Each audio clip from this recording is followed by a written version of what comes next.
Today we're going to demonstrate how to make a contact sheet. The contact sheet is made from making a negative print. We're going to make a positive out of these negatives, and it's very similar to making a photogram. And so the steps, if you remember, you place your objects, in this case the negatives, right over your photo paper, and then you put glass over it to make a tight seal, and then from that point you expose it to light anywhere from 8 to maybe 35 seconds depending on the density of your negatives. In this example, the negatives have very good variety of contrast and detail, so about 10 seconds is what I would recommend. Alright, so the first thing we're going to do is we're going to get some photo paper. Of course, we're in a safe light environment. The only thing that's providing the light are the amber lights. So here I have photo paper. This is a matte finish, so we're looking for a slightly lustrous surface. We're going to put our photo paper here using, this is a contact sheet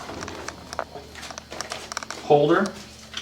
And so what you're going to do is put your negatives right on top of that. Put the glass down. You might want to make sure the glass is clean, doesn't have any chemicals or smudges. This particular timer is able to be set with seconds and minutes, and so what we're going to do is we're just going to hit the run button and let it expose it to light for 10 seconds. Alright, take the photo paper, go through the developing process just like you have with all of your other darkroom projects, and Detectol, we're going to develop it for 90 seconds. Used for a while, so we're going to charge it up a bit. The images are coming up.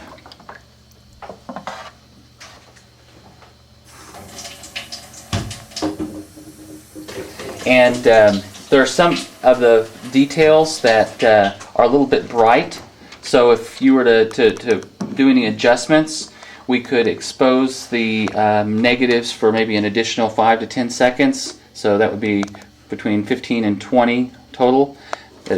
I think this will give us a good starting point for understanding what pictures are in focus and what they look like.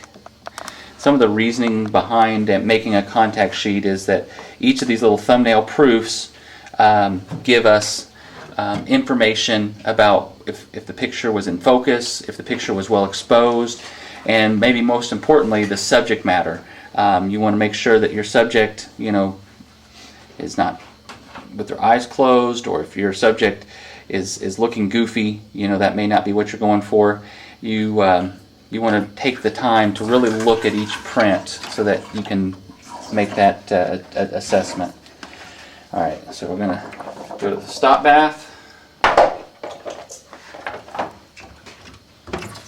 The stop bath needs to be in here for about 30 seconds just to stop the developing process. Fix it. Okay, the fixer is the last step, and what we'll do is set it in here for roughly 5 minutes. After it's in there for a few seconds, you actually can turn the lights on.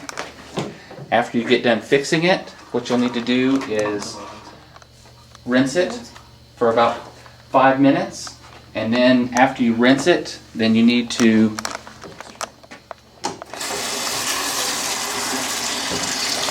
dry it.